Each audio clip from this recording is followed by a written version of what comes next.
Ok. Bueno, pues yo soy Rubén Eduardo Martínez López. Voy en tercer año de medicina.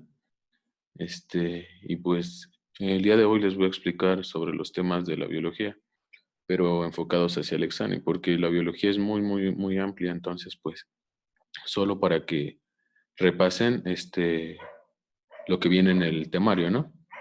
A fin de cuentas, yo espero que esto lo vean más que nada como un repaso, porque yo sé que son cosas que a lo mejor y ya se saben muy bien ustedes, ¿no?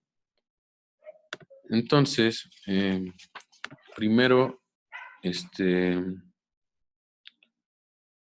les quiero decir que todas las diapositivas, la información, la obtuve del libro del CONAMAR para examen de ingreso a la universidad. Yo estudié ahí, yo pasé con esa información y pues espero que les sea útil también. Y eh, al final de las diapositivas que les voy a pasar el día de hoy, puse 9 preguntas que son tipo examen y que de hecho vienen en la guía interactiva para que las relacionen y ustedes me ayuden a responderlas, ¿ok? Entonces, pues, como les decía, las asesorías van a ir enfocadas hacia el temario.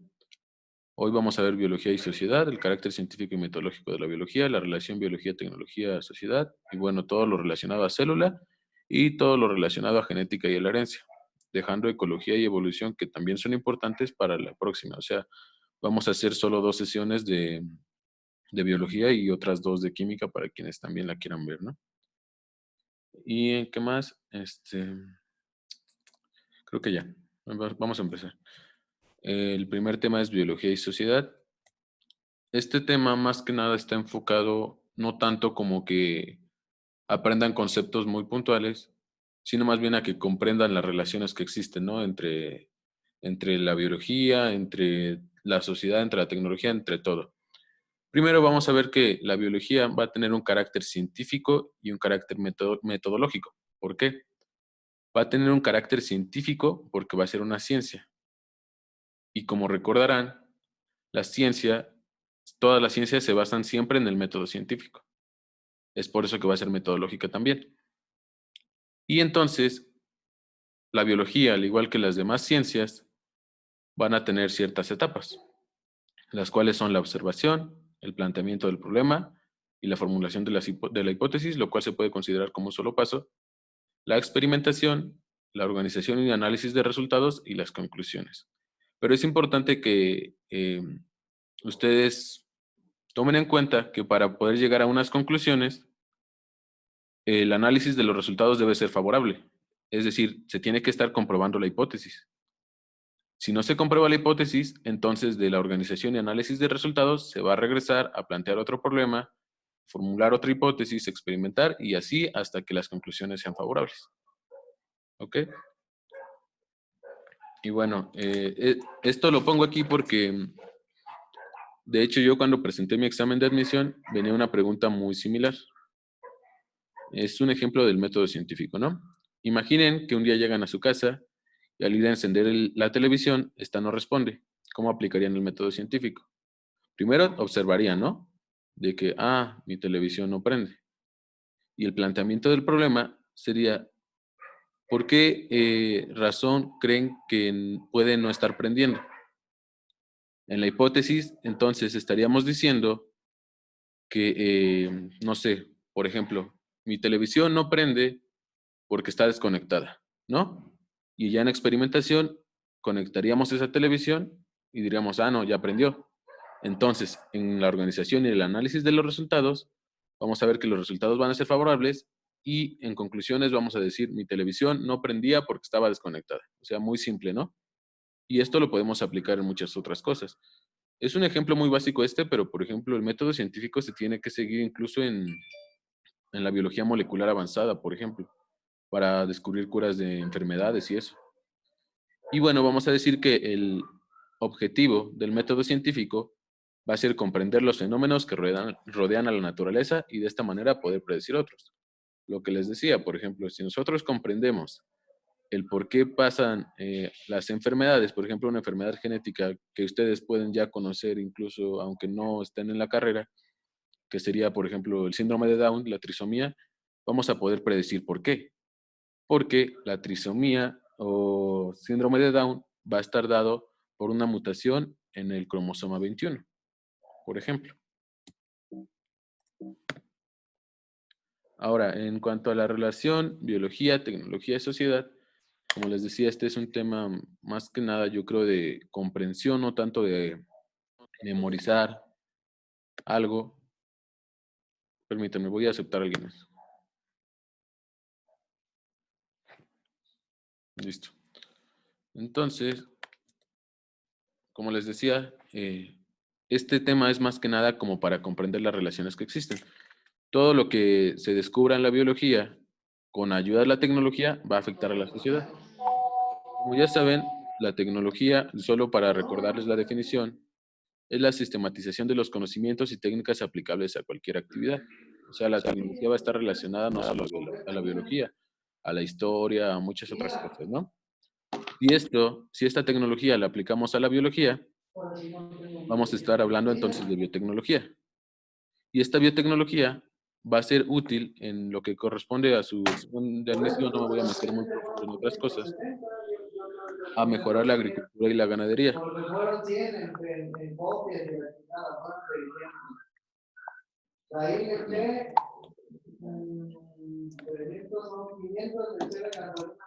Quien tiene su micrófono prendido lo puede apagar, por favor.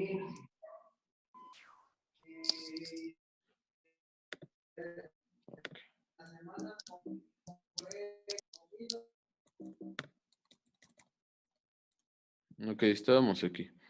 Y entonces, como les estaba diciendo, eh, tenemos que aplicar esta relación biología, tecnología y sociedad a la agricultura y a la ganadería, por ejemplo, en el caso de los alimentos transgénicos, ¿no? Que lo que van a ocasionar al ser tratados o alterados genéticamente, van a resistir más al clima, a las enfermedades o plagas, por ejemplo, van a crecer más y al crecer más van a permitir, digamos, mayor ganancias para el sector de la economía, por ejemplo. En cuanto a la medicina, esto es muy interesante porque, por ejemplo, vamos a tener el proyecto del genoma humano. Lo que se hace aquí es que se va a secuenciar todo el ADN humano y en esa secuenciación nosotros podemos decir, ah, bueno, este gen está mutado y por tanto va a pasar esto en el cuerpo. Se pueden obtener hormonas como la insulina. En el caso de los diabéticos, ustedes ya saben que una persona con una diabetes tipo 2 va a requerir insulina, ¿no? Para poder mejorar su estado de salud. Y también la hormona del crecimiento humano, por ejemplo, en algunos casos de enanismo, ¿no? Y esto va a estar implicado con la tecnología porque se va a realizar mediante una técnica que se llama DNA o ADN recombinante. Entonces se pueden modificar vacunas, antibióticos, anticongelantes, etcétera. De hecho, esta tecnología también es muy importante ahorita que estamos en tiempos de coronavirus. Hay una técnica que se llama reacción en cadena de la polimerasa que es útil, es de hecho la única útil para diagnosticar esta enfermedad. Pero bueno, ya no me voy a meter mucho en eso. También es útil para preservar el ambiente. ¿Por qué? Porque nos va a servir para tratar a las aguas negras, para combatir los derrames de petróleo, para, en general, para mejorar el nivel ecológico, ¿no? Y bueno, ¿cuál sigue? Lo que les decía del ADN y el ADN recombinante y los productos transgénicos es exactamente lo mismo. Y bueno, esos temas la verdad es que a mí se me hacen muy aburridos porque no son, digamos, útiles para ustedes que se dirigen hacia ciencias de salud, pero a partir de aquí sí ya son más importantes. Entonces, en cuanto a la unidad 2, que corresponde a la célula como unidad de vida, vamos a tener que el primer tema es el origen y la teoría celular. En este apartado no voy a hablar de evolución ni de las teorías de la evolución porque si ya checaron su temario, eso viene hasta el punto 5, me parece. Pero bueno, vamos a definir a la biología como la ciencia que se encarga del estudio de los seres vivos. Y podemos hacer una analogía. De la misma forma que un átomo es considerado la unidad básica de la materia, la célula lo es de la vida. ¿Por qué? Porque la célula va a ser digamos, el nivel más pequeño funcionalmente activo a nivel de la biología. Esta célula va a ser descubierta por Robert Hooke en 1665 cuando la observa o la describe como celdillas. De hecho, lo pueden buscar y así lo dice como celdillas. y fue vista por primera vez al microscopio por Anton van Leeuwenhoek cuando observó microorganismos dentro del agua y cuando observó espermatozoides. Luego de esto va a derivar algo que se llama la teoría celular, postulada en 1838, la cual va a tener básicamente tres principios, pero se va a añadir un cuarto muy recientemente, que es este, y que también ya es muy útil y que de hecho yo siento que sí les pueden preguntar en su examen de admisión. Entonces, esta teoría celular y los cuatro postulados se basan en número uno, dada por Theodor Schwann, la cual nos dice que todas las células están formadas por una o más células. Es decir, puede haber organismos unicelulares o puede ser organismos pluricelulares cuando tienen más de una célula, lo que conocemos como metasuarios a nivel de medicina. Y entonces este va a ser el principio anatómico. En segundo lugar, vamos a tener que en las células se llevan a cabo todas las reacciones metabólicas. Esta propuesta va a estar dada por Schleiden, creo que así se escribía, y que dice que en todas las células se llevan a cabo todas las reacciones metabólicas. ¿Qué quiere decir esto? Que nosotros como humanos podemos comer, podemos digerir los alimentos, podemos respirar, pero nosotros como un todo estamos conformados por células y esas células hacen a nivel microscópico lo que nosotros hacemos. Es decir, las células respiran, las células degradan alimentos, hacen digestión, etc. Y este segundo principio va a ser el principio fisiológico. Y de hecho aquí está, no está implícito, pero es el principio fisiológico. En tercer lugar, vamos a tener al principio de origen, el cual va a estar dado por Rudolf Virchow en un tratado que se llama en latín Omnicellula es célula, que dice que todas las células se van a formar por división de células preexistentes, es decir, que las células no van a venir de la nada. Para que nosotros podamos estar aquí, primero en nuestro cuerpo, bueno, en el cuerpo de nuestra mamá más bien, el óvulo se va a unir al esperma, ¿no? Y estos van a formar al huevo o cigoto, desde donde se van a derivar todas las células de nuestro cuerpo. Y de ahí viene este principio. Y por último, y como les decía, en fechas ya mucho más recientes, de hecho del siglo pasado, por ahí de 1950, va a estar dado el cuarto principio. Este cuarto principio, que va a estar dado por James Watson y Francis Crick, dice que todas las células contienen el material hereditario y son una unidad genética. ¿Qué quiere decir esto? Que tanto nuestras neuronas, como nuestras células de la piel, como nuestras células del riñón, van a contener todo el material hereditario necesario para dar más vida. Pero la diferencia aquí va a radicar en que este material hereditario no se va a producir de manera igual en las neuronas ni en la piel. Por ejemplo, los genes que se encargan de la mitosis, que como ustedes sabrán es la división celular, no se expresan en las neuronas. Es por eso que las neuronas no se regeneran. Pero, por ejemplo, si nosotros hablamos de las células de nuestra piel, los genes de la mitosis están muy activos porque nuestra piel se recambia cada 20 días. Y de ahí viene la importancia de esta teoría celular, ¿no?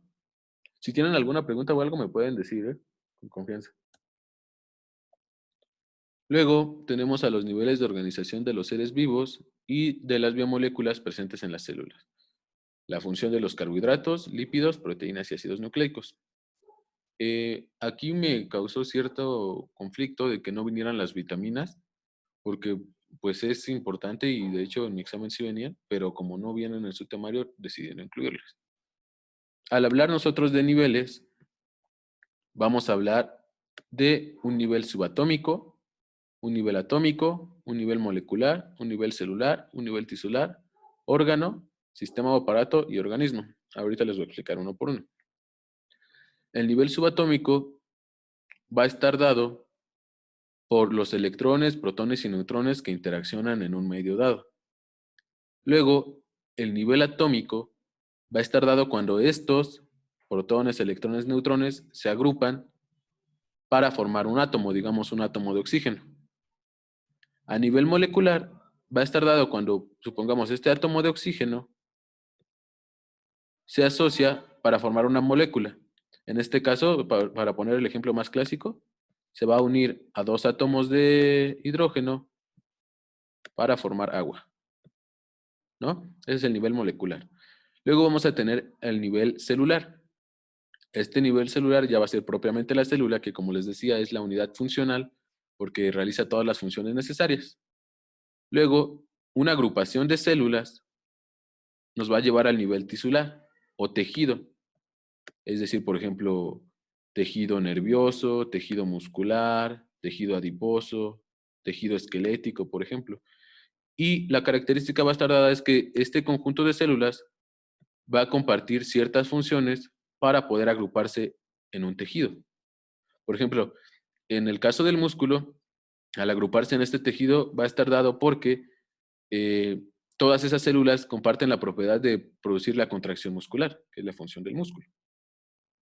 Luego, del nivel tisular, nos vamos a ir hacia el nivel de órgano. Por poner algún ejemplo, supongo que ustedes ya saben más o menos cuáles son los tipos de tejidos, dígase epitelial, nervioso, muscular y eso. Supongamos, hablando de tejido epitelial, epitelial del estómago, hay un tejido epitelial cilíndrico. Este tejido epitelial cilíndrico se va a agrupar a su vez en forma de órgano. ¿Y qué órgano va a ser este? El estómago, por ejemplo, ¿no?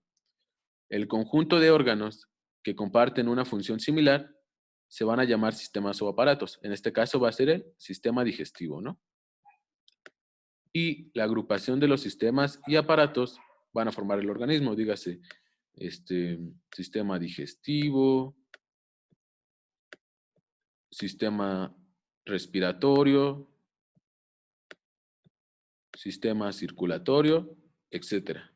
Pero todos van a compartir ciertas características que le van a dar al organismo su función como tal. Ahora, los seres vivos van a estar conformados por bioelementos o elementos biogenésicos, los cuales son en su gran mayoría el carbono, el hidrógeno, el oxígeno y el nitrógeno, presentes en las diferentes biomoléculas, pero en proporciones diferentes. Y en menor medida va a estar dada por el azufre, por el fósforo, por el magnesio, por el calcio, por el sodio, por el potasio y por el cloro. Cada uno va a tener funciones muy específicas en el cuerpo. Todos son importantes, aunque estén en una medida mucho menor. Vamos a tener que, por ejemplo, solo por ponerles un ejemplo, el calcio es muy importante para la contracción muscular. Sin el calcio no nos podríamos ni siquiera mover, no podría estar yo hablando, por ejemplo. El sodio es muy importante para el equilibrio de líquidos en el cuerpo. El potasio es muy importante para mantener una actividad cardíaca adecuada, por ejemplo. El fósforo es importante para formar a los ácidos nucleicos, que ustedes conocen que son la base de la herencia, de la genética. Y bueno, por ponerles un ejemplo de todos estos niveles, antes de empezar a ver carbohidratos, les puse esta pequeña imagen. Nivel subatómico, electrones, por ejemplo. Nivel atómico, un átomo de cobre. Molecular, agua. Celular, neurona. Tisular, tejido adiposo, órgano del riñón y sistema digestivo. ¿Ok? Ahora, vamos a empezar a hablar de las macromoléculas como tal, las cuales son todas importantes. Todas, todas, todas son importantes porque cumplen funciones muy específicas, las cuales vamos a ver una por una. Vamos a ver que los carbohidratos van a estar formados únicamente por carbono, hidrógeno y oxígeno, los cuales se absorben muy rápidamente. Forman parte de las membranas, constituyendo, por ejemplo, canales o receptores. Son los únicos que se pueden utilizar como combustibles directamente, es decir, los lípidos y las proteínas se pueden utilizar, pero no es su función principal. Y constituyen a los ácidos nucleicos, claro, mediante dos azúcares, las cuales son, como recordarán, la ribosa y la desoxirribosa. las cuales vamos a ver más adelante. Ok, continuando, vamos a ver que los carbohidratos se van a clasificar en monosacáridos cuando son uno solo y que tienen de 3 a 7 átomos de carbono. Y los ejemplos más clásicos, sobre todo en el reino animal, van a ser la glucosa, la fructosa, la ribosa y la desoxirribosa, siendo estas dos primeras importantes para la producción de energía y siendo estas otras dos, la ribosa y la desoxirribosa, como ya lo habíamos dicho, importantes para la formación de los ácidos nucleicos. Luego, cuando los monosacáridos se agrupan mediante enlaces glucosídicos, se van a pasar a llamar disacáridos, siendo la sacarosa formada por una molécula de glucosa y una fructosa, siendo la lactosa formada por galactosa y glucosa, y siendo la maltosa formada por glucosa y glucosa, por enlaces alfa 1,6 glucosídicos. Como ya recordarán, eso lo vamos a ver más a fondo todavía en la sección de química. Luego, cuando estos disacáridos se agrupan en moléculas más grandes, se van a pasar a llamar polisacáridos, que van a tener funciones variantes. Por ejemplo, en el caso del almidón, vamos a ver que va a ser importante como reserva de energía, pero en el reino vegetal, en las plantas. Y que este almidón va a contener amilosa y amilopectina, que a fin de cuentas son azúcares muy similares al glucógeno. Luego vamos a tener a la celulosa, que también va a estar únicamente en el reino animal, y que su principal función va a ser función estructural, es decir, de protección, va a formar a la pared celular. Y a nivel de reino animal, vamos a tener que el polisacárido más importante va a ser el glucógeno, ya que este glucógeno va a, ser va a cumplir la función de reserva de energía. Es decir, este glucógeno se va a almacenar en nuestro cuerpo, principalmente en hígado y principalmente en músculo. ¿Ok? Y lo vamos a encontrar principalmente en pan y pastas, que es lo más característico, ¿no? Como les decía, aquí está un tipo de enlace glucosídico entre la glucosa y la fructosa para formar a la sacarosa. Ok, luego vamos a tener a los lípidos. Estos lípidos van a ser compuestos similares a los carbohidratos, pero en este caso van a tener algo muy diferente y muy característico, que es la presencia de fósforo o grupos fosfato. Estos lípidos, dada su composición, van a ser insolubles en agua, es decir, van a ser hidrófobos. Y van a ser solubles en compuestos orgánicos como cloroformo, éter o alcohol. Esto debido a la naturaleza de sus enlaces químicos. Pero como les digo, eso lo vamos a ver más profundamente en la parte de química. Va a ser la segunda fuente de energía, es decir, cuando nosotros no tengamos glucosa suficiente, estos lípidos, por medio de un proceso que se llama gluconeogénesis, que pueden investigar si quieren, pero no es necesario para su examen de admisión, por este proceso, los lípidos se van a volver glucosa. De hecho, es la base de las dietas, ¿no? De que vamos a crear un déficit de carbohidratos para que los lípidos se degraden y formen más carbohidratos, y eso se va a ver ya, digamos, fenotípicamente como una pérdida de peso. Son importantes aislantes térmicos, y ahorita les voy a explicar un ejemplo muy importante a nivel cerebral, y forman parte de la membrana celular.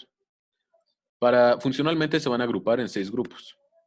En primer lugar, vamos a tener a las grasas, que pueden ser saturadas o insaturadas, y que esto va a estar dado según la naturaleza, primero, de sus enlaces químicos. Siendo las insaturadas, van a tener dobles enlaces, mientras que las saturadas no.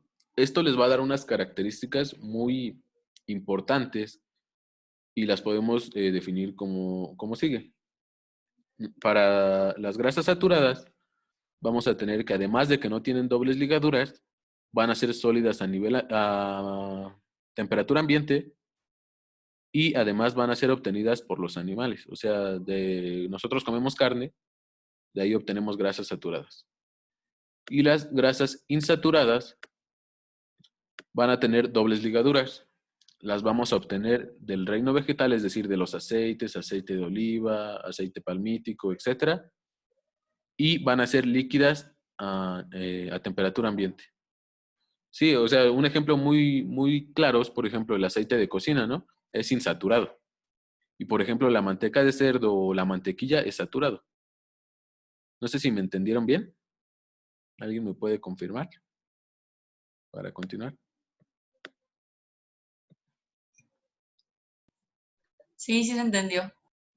Ok. Les digo, me pueden preguntar si tienen alguna duda, ¿eh? Me pueden interrumpir, no hay problema. Luego vamos a tener a los triglicéridos, los cuales van a estar formados por 3 ácidos grasos y por un grupo glicerol, que es su característica más importante. Luego vamos a tener a los fosfolípidos, los cuales, además de tener presencia de ácidos grasos, van a tener un grupo fosfato, el cual le va a dar un carácter hidrófilo. El ejemplo más claro de los fosfolípidos lo vamos a tener en la membrana celular, en donde vamos a tener nuestros ácidos grasos viendo hacia adentro, por ponerles un ejemplo aquí, y que son hidrófobos, y el grupo fosfato que es hidrófilo.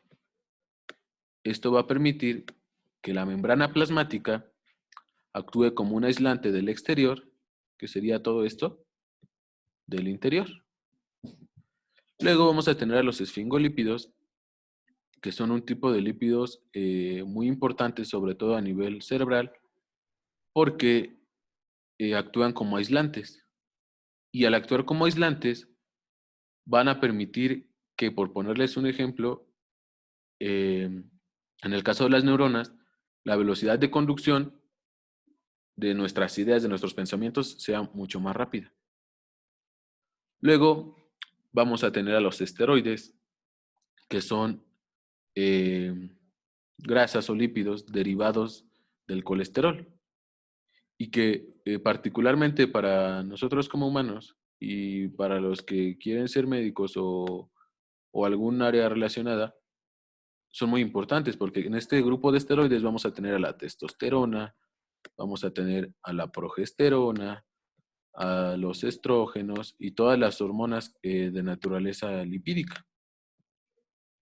Y por último, en el último grupo de lípidos, vamos a tener un grupo que se llama terpenos, en donde se incluyen a los carotenos, que son básicamente pigmentos que se van a encontrar en los alimentos, sobre todo en alimentos anaranjados o con colores rojizos, y que estos terpenos son muy importantes y esenciales, de hecho, para el cuerpo, para producir vitamina A, para producir vitamina E y para producir vitamina K, siendo cada una de ellas muy importantes para muchas funciones del cuerpo. Vamos a tener que la vitamina A, esto ya es a manera de ejemplo, porque no viene en su temario. La vitamina A es importante para la visión, la vitamina E es un antioxidante muy importante para nuestras células y la vitamina K es muy importante para la coagulación, para que en el caso de que nosotros estemos sangrando, este sangrado sea detenido. Ahora, aquí están los 6 grupos de lípidos que les mencioné. ¿Alguien me puede decir cuál es cuál? Al menos uno. Con base en lo que les acabo de explicar.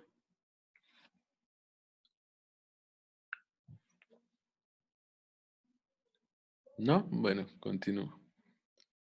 Como les decía, los que tienen pigmentos amarillos son los terpenos o carotenos. Las hormonas son esteroides. En el caso del cerebro vamos a tener los esfingolípidos. En el caso de los fosfolípidos van a estar en nuestra membrana plasmática.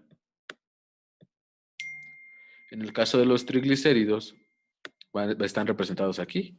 Grupo glicerol, ácido graso, ácido graso, ácido graso.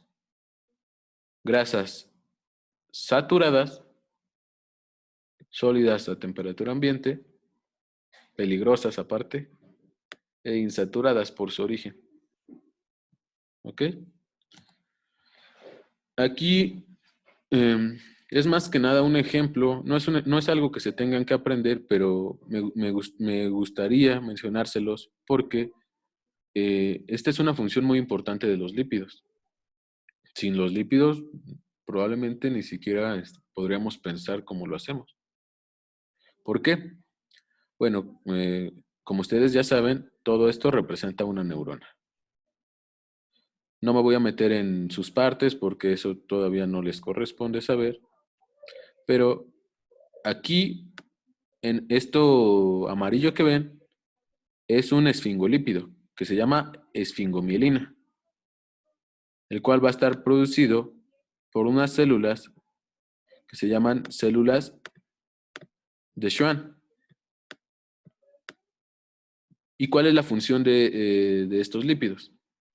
Pues estos lípidos permiten de que la información que va por nuestro cerebro se transmita mucho más rápidamente, porque en vez de que la información vaya así, va a ir así,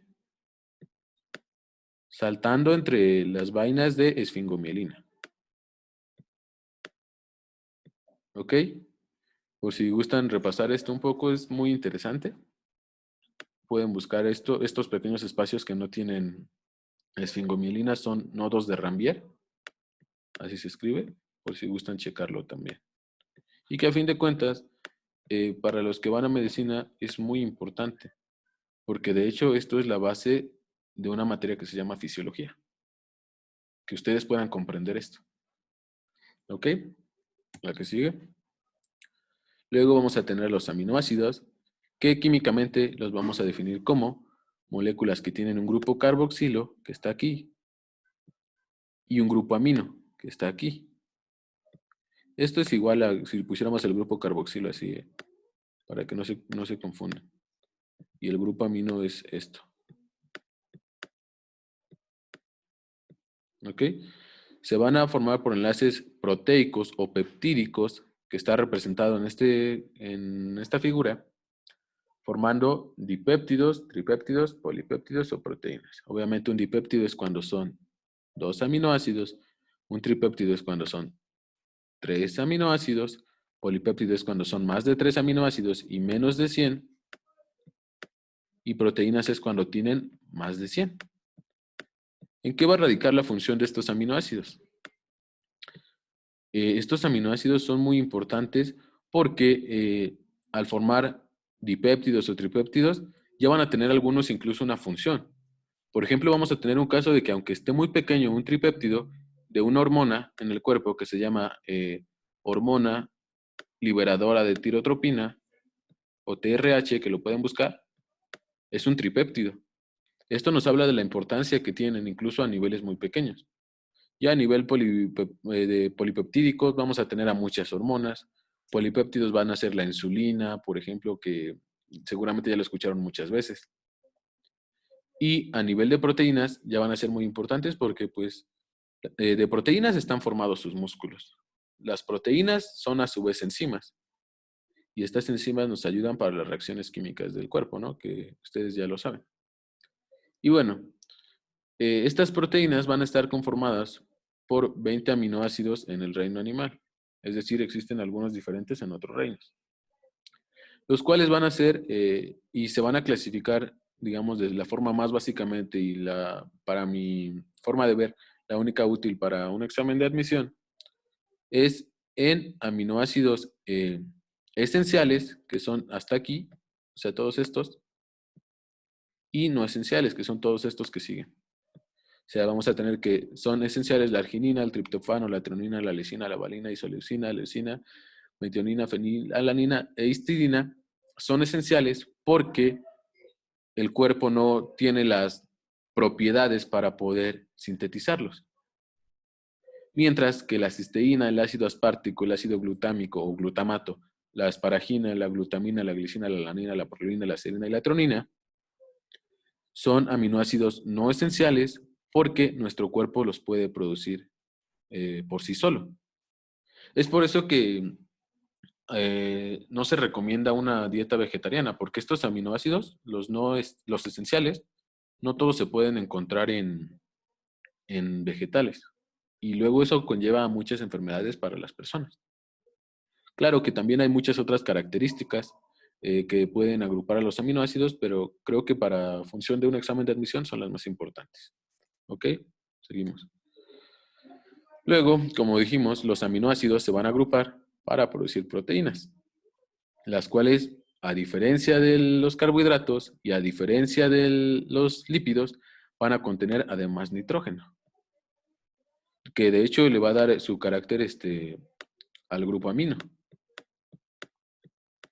Y pueden llegar a tener fósforo, azufre y hierro. Azufre, por ejemplo, en el caso de la serina, pero son ya aminoácidos muy específicos.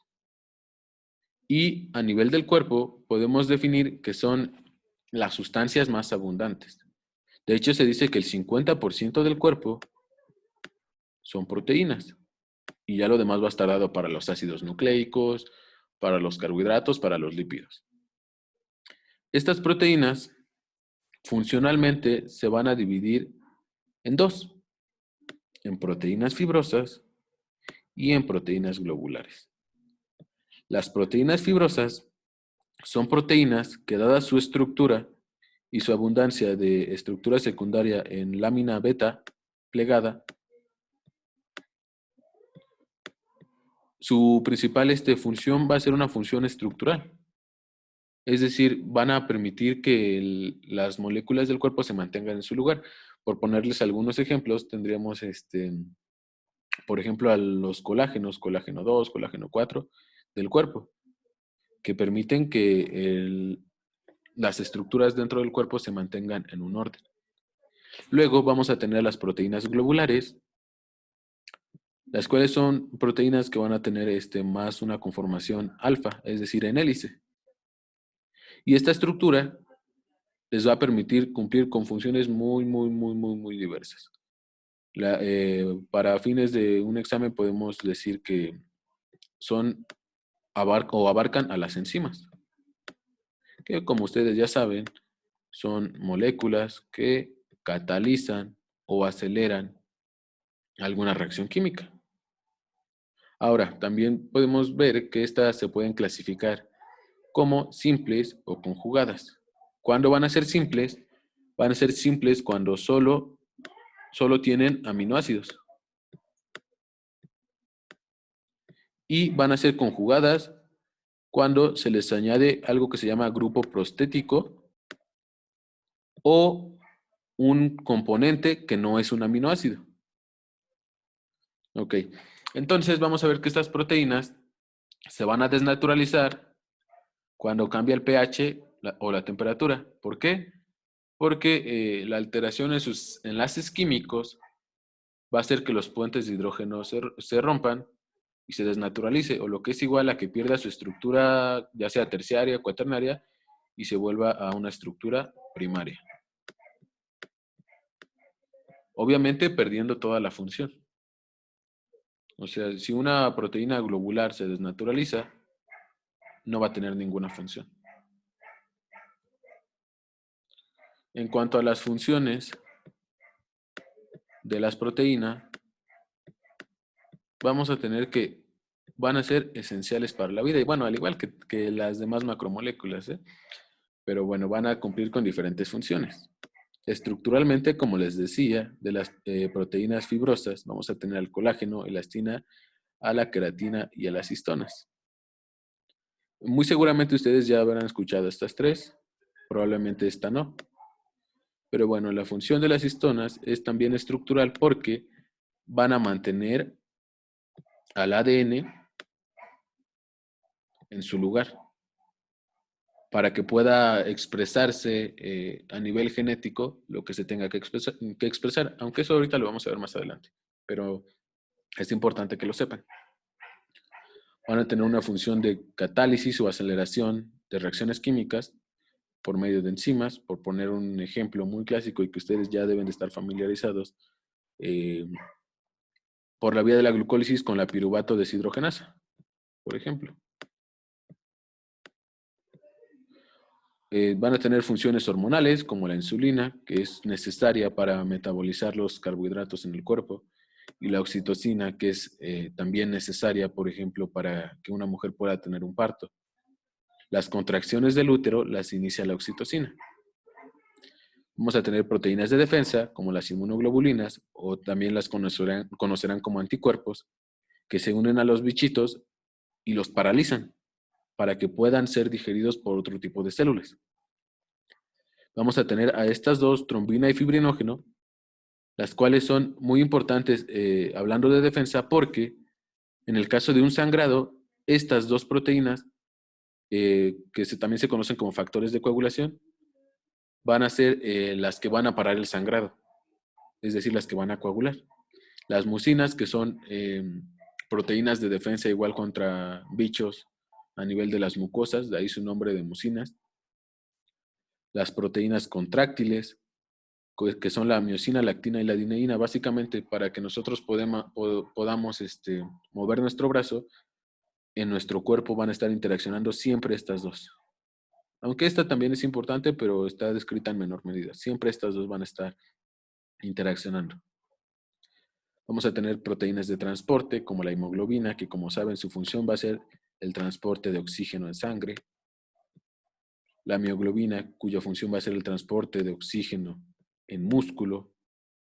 Las lipoproteínas, que su función va a ser el transporte de colesterol. Y los citocromos, que su función es el transporte de electrones. Ya a nivel de la cadena respiratoria, o de la fosforilación oxidativa, como la conozcan. Vamos a tener proteínas también de reserva, como lo son en el caso de la ovalbúmina, la cual es una proteína que almacena los nutrientes necesarios para el desarrollo de un huevo, de un pollito. La albúmina, que se va a fijar a sustancias en la sangre para llevarlas a su lugar y mantener concentraciones, por ejemplo, de hormonas. La caseína y la ferritina, que es, por ejemplo, el transportador de hierro en la sangre. También va a haber algunas proteínas que van a ser neurotransmisores, como lo son la encefalina y la endorfina, cuya función más descrita va a estar dada para mediar el dolor a nivel del cerebro. Es decir, gracias a estas dos, el dolor se va a sentir menos por algo que se llama sistema de analgesia. Pero no es necesario que se lo aprendan, solo es como a manera de que comprendan que pueden llegar a funcionar como neurotransmisores. Ok, aquí están los dos ejemplos. Una proteína globular, que como dijimos va a tener sobre todo estructura alfa y que puede ser una enzima y todas las demás funciones que ya la describimos. Y una proteína fibrosa, que va a tener sobre todo estructura beta. Y que su función, como su nombre lo dice, es ser dura y ser estructural. Ahora, estas proteínas nosotros las vamos a obtener sobre todo de alimentos de origen animal. Y como les decía, de hecho es peligrosa la idea de pensar en una dieta vegetariana porque no se estarían obteniendo todos los nutrimentos necesarios. Luego vamos a tener a los ácidos nucleicos, que van a ser polímeros, es decir, cuando se unen son polímeros, que van a estar formados básicamente por nucleótidos, que van a estar formados por un azúcar, en este caso puede ser, como ya habíamos dicho, ribosa o desoxirribosa, un grupo fosfato y una base nitrogenada, que para el caso del ADN o DNA, que es exactamente lo mismo, van a ser la adenina, la timina, la citosina y la guanina. Y para el caso del ARN o RNA, se va a sustituir esta timina por otra base nitrogenada que va a ser el uracilo, que de hecho es muy similar a la timina del ADN. De hecho, a la timina nosotros la podemos definir químicamente como 5-metil uracilo. O sea, es muy similar. Y su función va a radicar en que van a formar parte del código genético y por tanto para la síntesis de proteínas. Pero ahorita tengo una imagen para explicarles un poco mejor eso. Ok, aquí es lo que les decía de su estructura. Básicamente las diferencias más importantes, como les decía, es que el ADN o el DNA va a tener timina, mientras que este va a ser sustituido por uracilo en el RNA. El ADN va a ser bicaternario, porque como se dan cuenta tiene dos hebras y su función va a ser principalmente el almacén de la información genética. Mientras que en el caso del y además va a tener al azúcar desoxirribosa. Mientras que el RNA o ARN va a ser una sola hebra y que su función más, digamos, para fines de un examen de admisión más importante es la formación de ARN mensajero. Y este ARN mensajero es necesario para sintetizar proteínas.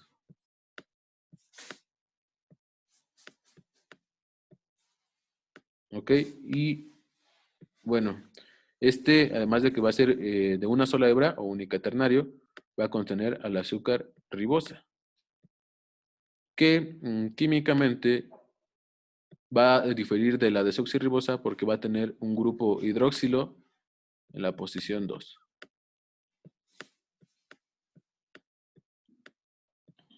¿Ok? Entonces, bicaternario, desoxirribosa, timina. El ARN unicaternario, ribosa, con grupo 2OH para síntesis de proteínas. ¿Ok? En cuanto a las funciones de los ácidos nucleicos, aquí se va a resumir todo y creo yo que de una manera muy sencilla es que el ADN o el DNA es necesario para el almacén de la información genética y para que esta información genética se transmita entre células. Por lo que este ADN se va a replicar, es decir, se va a duplicar para que cuando una célula se divida, las dos células hijas tengan la misma información genética. Luego, este ADN se puede transcribir. ¿Qué quiere decir esto? Que a partir de el DNA se va a producir RNA. Y esto va a estar dado por medio de unas enzimas que se llaman RNA polimerasas, que solo ustedes necesitan saber de su existencia ahorita, no necesitan como que saber las diferencias entre tipos. Entonces, al formarse este RNA, se van a formar tres tipos básicos de RNA, aunque hay bastantes más, hay alrededor de 100, diría yo, los cuales van a ser el mensajero, van a ser el de transferencia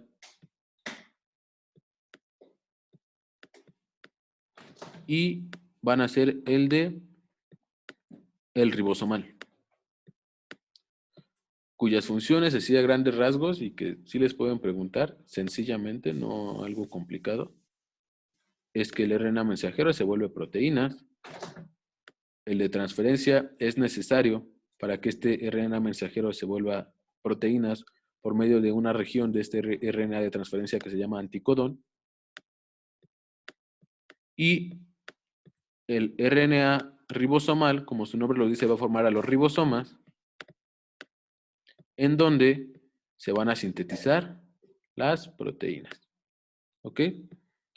Luego, después de la función del RNA, vamos a ver que una vez que tengamos el RNA, se va a volver una proteína por medio de un proceso que se llama translación o traducción, en donde este RNA y el mensaje que tiene en sus letritas se va a volver una proteína funcional.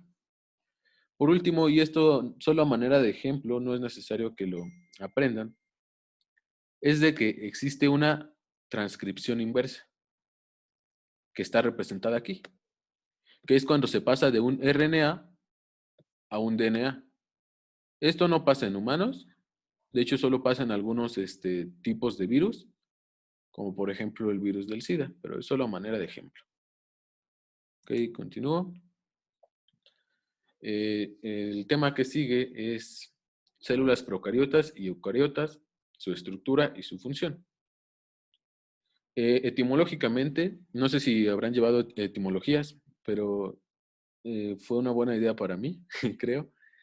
Vamos a tener que las procariotas, como su nombre lo dice, pro van a ser antes. Carionte es núcleo. ¿Qué quiere decir? Que no tienen un núcleo, antes del núcleo. Tampoco tienen membranas, son generalmente células mucho más pequeñas. El DNA, al no tener núcleo, está disuelto en el citoplasma y a menudo de manera circular. Por tanto, va a tener un solo cromosoma.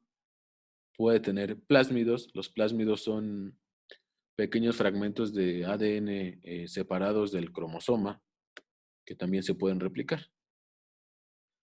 Tiene organelos transitorios si están presentes, es decir, no va a tener, al no tener una membrana en estos organelos no van a ser, digamos, organelos fijos, organelos estructurales, sino que se van a expresar solo en ciertos momentos dependiendo de las necesidades de la célula. Van a ser inmóviles o con flagelos, en el caso, por ejemplo, de algunas bacterias. Y bueno, pueden tener pared celular, como algunas bacterias y cianobacterias. Esta pared celular que no existe en humanos, porque de hecho en mi examen de admisión venía una pregunta, algo así, y pues supongo que muchos la tuvieron mal por eso, pero esta pared celular no está presente en mamíferos, en humanos, ya que esta le permite a las bacterias, todas estas son bacterias, resistir a algo que se llama fagocitosis, que seguramente ya habrán escuchado también. Y esta fagocitosis va a estar mediada por células, disculpen la redundancia, pero células fagocíticas como los macrófagos, los monocitos, los neutrófilos, por ejemplo. Y bueno, solo les puse esta imagen de ejemplo porque también hay muchos tipos de bacterias, por ejemplo. Vamos a tener bacterias flageladas, como esta que marqué ya. Vamos a tener bacilos, como este. Vamos a tener otros que se van a llamar estafilococos, porque tienen forma de, si se lo imaginan, tienen forma como de un ramito de uvas, ¿no? Cuando son circulares y además están agrupados en dos, son diplococos. Y cuando se agrupan los cocos, que son estas bolitas en forma de una cadena, vamos a hablar de estreptococos. ¿Ok? Solo por la manera de ejemplo para que comprendan la diversidad incluso entre células procariotas, porque todas estas bacterias son procariotas. Luego vamos a tener a las células eucariotas, que etimológicamente provienen de eu, que significa verdadero, cariote, núcleo. Es decir, que tienen un verdadero núcleo, que tienen un núcleo bien definido. Van a tener membranas y por tanto van a tener a sus organelos presentes. Son normalmente células mucho más grandes, de hecho aproximadamente 10 veces más grande. Al tener un núcleo, en este núcleo, como ustedes ya sabrán, se van a guardar los cromosomas. No van a tener plásmidos, es decir, no van a tener pequeños fragmentos de DNA ahí volando que se van a estar replicando por sí solos. Algunos pueden tener cilios o flagelos complejos, es decir, no solo porque sean eucariotes van a ser animales. Pueden ser parásitos, por ejemplo, pueden ser algunos otros tipos de animales. Pueden tener una pared celular en el caso de los que no son de origen animal, es decir, de las plantas, compuesta por celulosa o quitina. Y como aquí les puse en la diapositiva, esta pared celular no está presente en animales. Ok, y aquí están las principales diferencias. Primero, pues las procariotas son bacterias, ¿no? En su gran mayoría. Y son más pequeñas. Luego, las eucariotas ya son más grandes. Como se dan cuenta, aquí no hay ningún núcleo. Aquí no hay ningún núcleo. Y este ADN está volando nada más por ahí. Es decir, no tiene un lugar fijo en donde estar. Obviamente sí va a tener ribosomas porque, como ya les dije, estos son importantes para la síntesis de proteínas. Mientras, si nosotros nos vamos a la célula eucariota, vamos a tener a nuestras mitocondrias. Ahorita les voy a definir la función de cada uno de estos organelos. Vamos a tener a nuestros ribosomas, a toda la membrana celular que lo va a aislar. Y ojo, que la membrana celular no es lo mismo que la pared, ¿eh? O sea, esto y esto no es lo mismo. Vamos a tener al núcleo, en donde va a estar el ADN, en vez de estar disperso como está en los procariotas. Cloroplastos, en el caso de que esta célula sea una célula de una planta, una célula vegetal. Y va a tener a los centriolos, que son importantes para la fase de la división celular.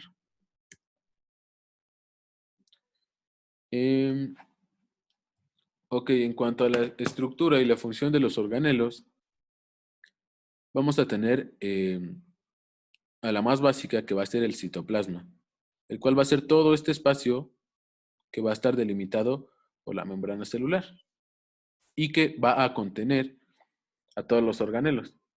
Por ejemplo, que es un Golgi, que es un retículo endoplásmico, por ejemplo. Y además va a tener proteínas que le van a dar elasticidad, rigidez, cohesión y contractilidad. Estas proteínas van a ser conocidas como citoesqueleto.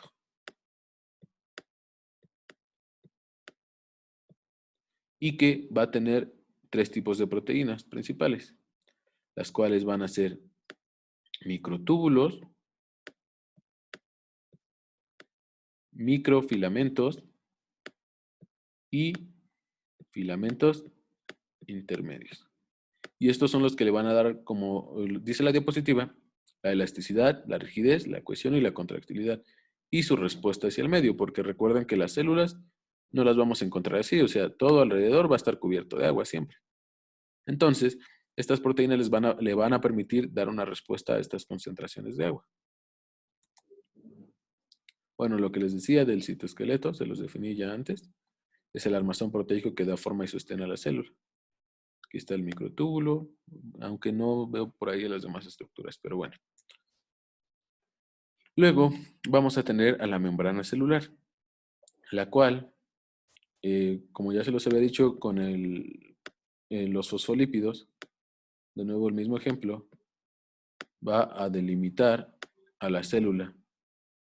Es decir, va a separar lo que hay dentro de lo que hay fuera. Y que además en esta membrana va a haber ciertos receptores que van a permitir la transmisión de mensajes. Van a estar compuestos por lípidos, en este caso de los ácidos grasos, por proteínas que pueden actuar a manera de canales. Por ejemplo, esta es una proteína, supongamos. Y los carbohidratos que igual pueden actuar como receptores. Y bueno, lo que sigue ahí, que dice transmisión de mensajes por transporte pasivo o activo, viene un tema específico para hablar de eso más adelante, pero la membrana celular tiene muchísima relación con los mecanismos de transporte pasivo o activo, por lo que preferí incluirlo mejor aquí. Entonces, vamos a ver que un mecanismo va a ser pasivo cuando se da por una diferencia de concentración. Y lo vamos a definir como difusión simple, que es la difusión de cualquier sustancia menos agua, porque en el caso de agua se va a llamar ósmosis. ¿Y cómo es esto de por diferencia de concentración? ¿A qué se refiere? Suponiendo que nosotros tenemos en un vaso dos concentraciones diferentes separadas por una membrana, ¿no? Vamos a tener, por poner un ejemplo, que aquí vamos a tener mucha sal o mucho sodio, por ejemplo. Mientras que de este lado tenemos muy poquito. Entonces, como dice aquí, por diferencia de concentración, el sodio en este caso va a pasar. hasta que se equilibren. Entonces ya no va a pasar. Mientras que un transporte activo va a ser en contra de un gradiente de concentración mediante algo que se llama bombas. Por ponerles igual un pequeño ejemplo, suponiendo que aquí tenemos ahora poquito, igual sodio, y acá ya tenemos mucho afuera. Naturalmente tendría que ocurrir lo que ocurre aquí, ¿no?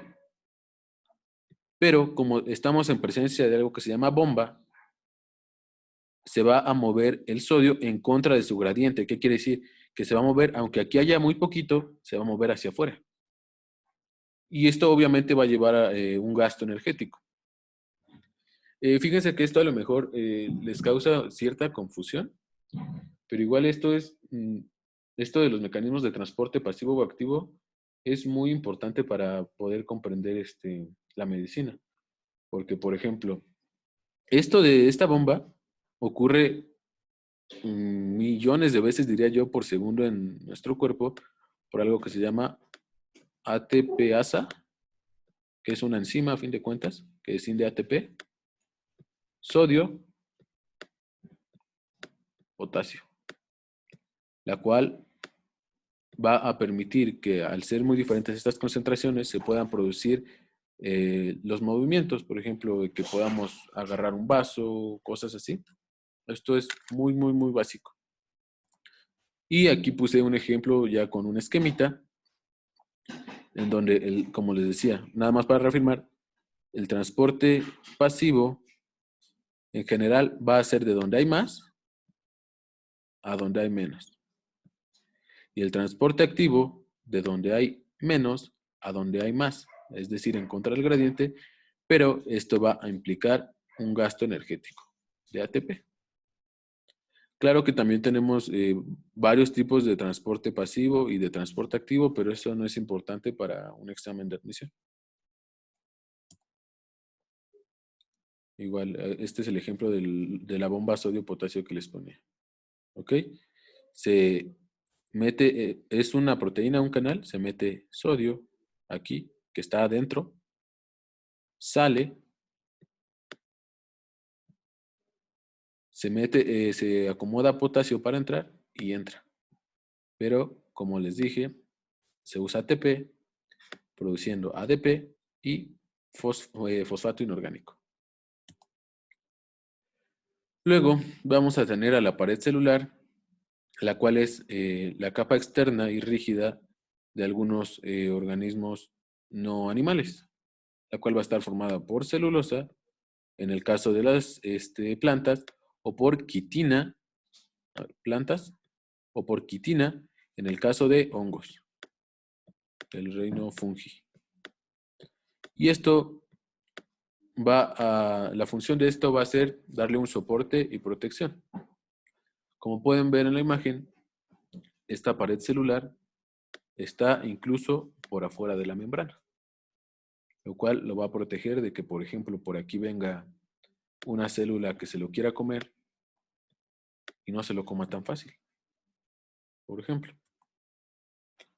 Luego vamos a tener al núcleo, el cual se podría definir como el orquestador de toda la célula, porque lo que ocurre ahí es lo que va a decidir hacia dónde va la célula. Es decir, cuál es su destino, si ya se va a morir o si no, o si va a vivir más tiempo o cosas así. Este núcleo va a contener a los cromosomas, es decir, en este núcleo va a estar revuelto todo el ADN, pero va a estar súper compactado, por lo cual se va a ver así esférico. Y como les decía, esta compactación va a estar dada por las proteínas que se llaman proteínas histonas. Entonces va a contener los cromosomas y al nucleolo controla la herencia del ADN, lo que les decía, está aquí en lo que acabo de pintar ahí, y dirige la división celular. Es decir, pues lo que diga el núcleo es lo que se va a hacer. Si se empieza a duplicar el ADN, entonces es una señal para la célula de que no, ya nos vamos a dividir, por ejemplo. Y este núcleo solo está presente en las células eucariotas. Como dijimos, no va a estar en las células procariotas. Algo interesante y peculiar en cuanto, para ustedes que van a medicina o a ciencias afines, es de que aunque las bibliografías dicen que está presente en todas las células eucariotas, es muy característico de que los eritrocitos o glóbulos rojos que están en la sangre, para poder madurar, para poder ser funcionales y transportar oxígeno, van a perder su núcleo. O sea, no van a tener núcleo cuando son maduros. Vamos a tener al nucleolo, el cual no va a tener membrana, está formado por RNA y proteínas y se va a encargar de la síntesis de ribosomas. ¿Y para qué nos van a servir estos ribosomas? Para la síntesis de proteínas. Luego vamos a tener a los centriolos, que como les había dicho, creo que sí les dije, son estructuras que forman el uso mitótico, es decir, el lugar en donde se va a dividir la célula durante la mitosis. Y como recordarán, aunque no viene en su temario, este uso mitótico se forma en la etapa de división de la metafase.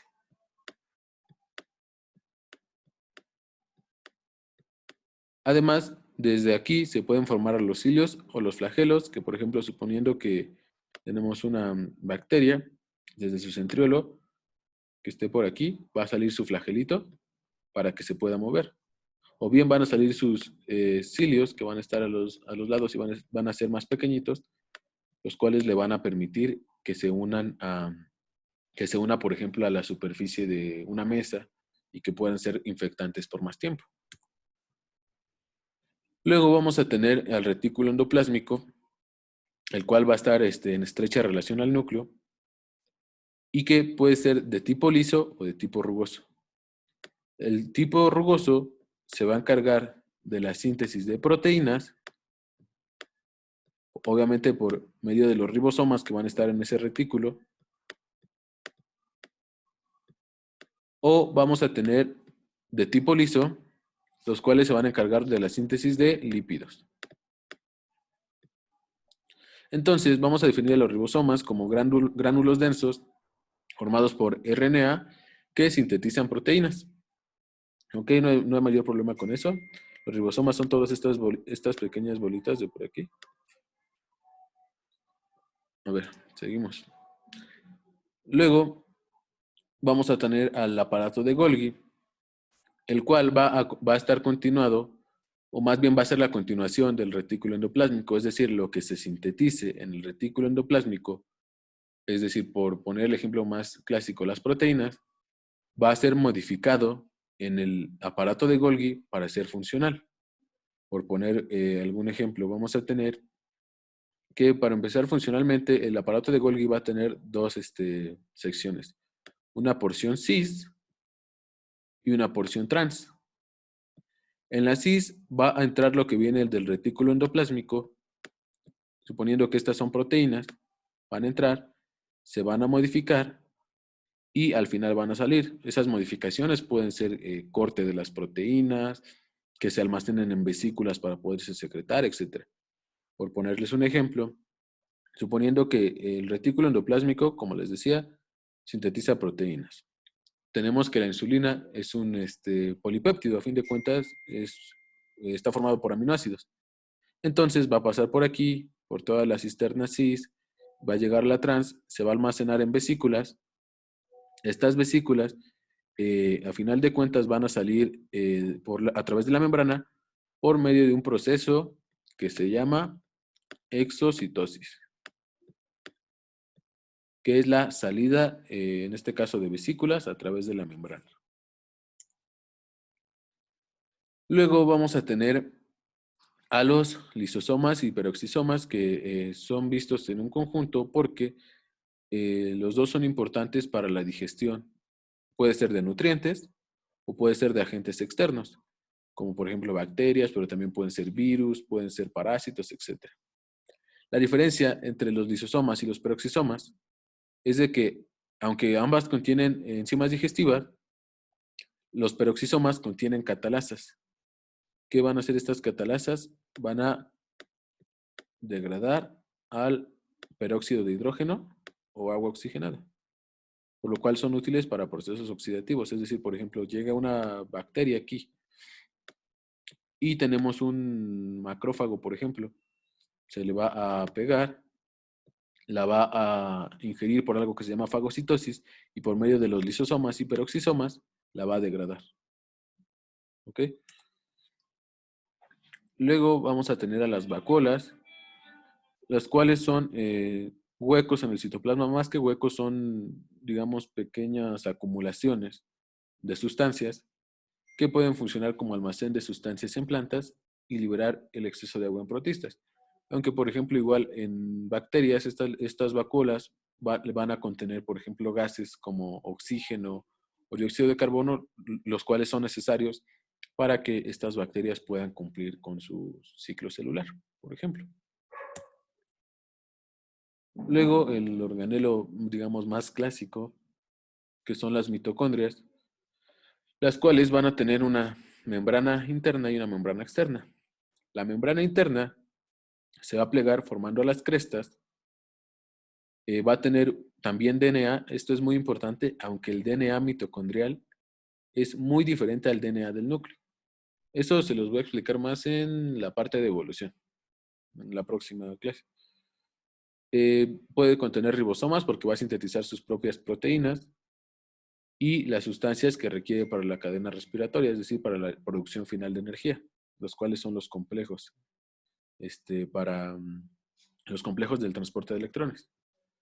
Como todos ustedes sé que sabrán, en ellas va a ocurrir la respiración celular y, por tanto, la producción de energía para las funciones celulares. Es decir, se va a producir ATP por medio de algo que se llama ATP sintasa. Y la energía para formar estos enlaces va a estar dada por medio de los electrones que van a ir pasando por aquí. En cuanto a organelos especializados en plantas, vamos a tener los cloroplastos, los cuales son necesarios para la fotosíntesis. Digamos algo así como las mitocondrias de las plantas.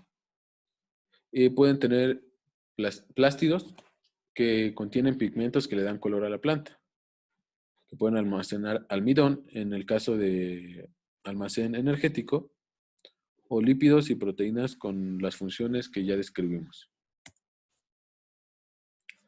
Ok, en el tema 2.4, que son procesos fisiológicos, transporte a través de la membrana celular y su incidencia en aspectos metabólicos, vamos a definir a la fotosíntesis, a la reproducción, respiración y fermentación. Como les mencionaba, lo del transporte activo y transporte pasivo es esto. Por eso ya no lo volví a meter aquí. Transporte molecular a través de la membrana celular. Es eso. Entonces vamos a omitir eso y vamos a hablar directamente de fotosíntesis, reproducción, respiración y fermentación. Ok, en cuanto al metabolismo, que se define como las reacciones químicas que ocurren dentro de un organismo, cómo se modifican, se va a dividir a su vez en dos, en un anabolismo y en un catabolismo. Yo me acuerdo que de esto sí me preguntaron como 3 preguntas en mi examen de admisión, así que tómalo mucho en cuenta para estudiar. Y bueno, vamos a tener que el anabolismo, de manera general, va a ser la formación de moléculas complejas, como lo vemos aquí, a partir de moléculas simples. Pero ¿qué es lo que pasa? Que para que puedan realizar esto, van a requerir de energía en forma de ATP, el cual va a ser degradado a ADP y fosfato inorgánico. Por ejemplo, un ejemplo de anabolismo, como dice aquí, es la síntesis de carbohidratos durante la fotosíntesis. Como sabrán, las plantas son autótrofas porque producen sus propios alimentos. Entonces, para producir esos alimentos requieren de energía, porque a fin de cuentas están formando moléculas. O la formación de proteínas a partir de aminoácidos, es decir, poniendo el mismo ejemplo de que tenemos un aminoácido más un aminoácido, para que se forme un dipéptido y un enlace peptídico se va a requerir ATP. Es por tanto que es una reacción anabólica. Luego vamos a tener al catabolismo, que es básicamente lo inverso al anabolismo, la cual es, su definición química sería el desdoblamiento de sustancias complejas, en este caso, como está en el ejemplo, la glucosa, a sustancias más simples, liberando energía. Esta reacción que vemos aquí es de manera general la respiración.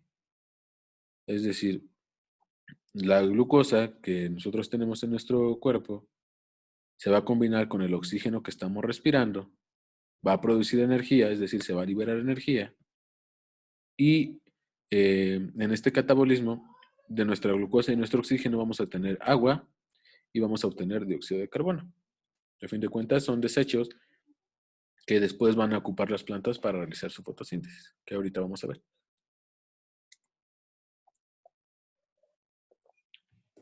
La mayoría de las reacciones, o más bien diría yo todas, son catalizadas por enzimas.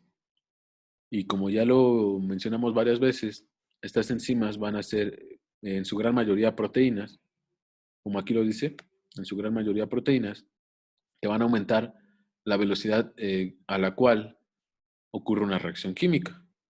Y menciono en su mayoría porque hay enzimas que no son proteínas.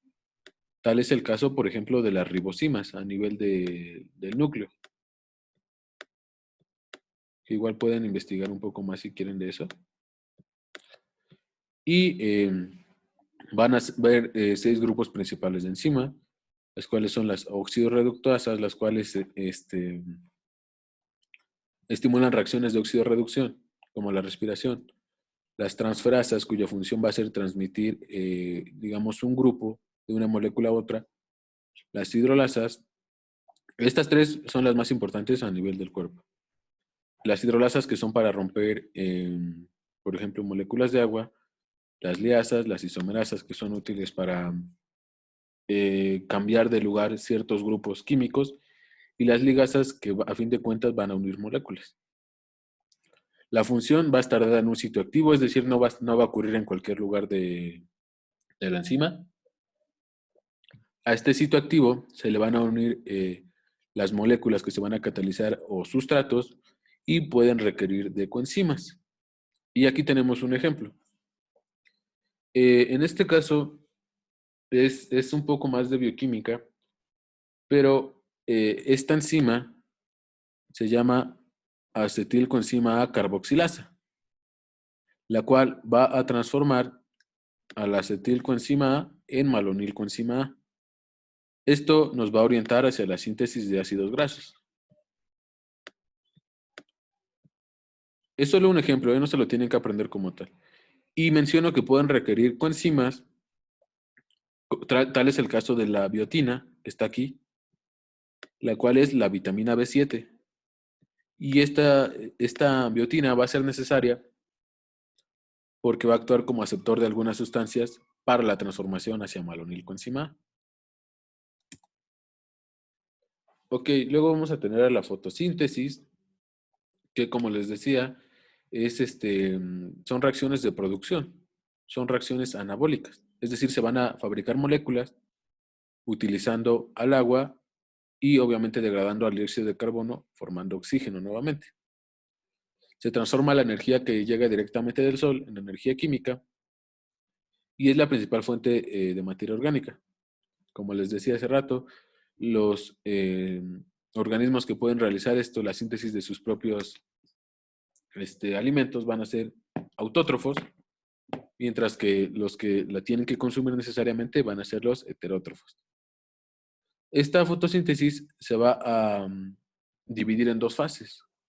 La fase luminosa, la cual es como su nombre lo dice, la captación de luz, se liberan los electrones y es muy importante esto porque a mí me lo preguntaron en mi examen, ¿en dónde ocurre la fase luminosa? En los tilacoides de los cloroplastos.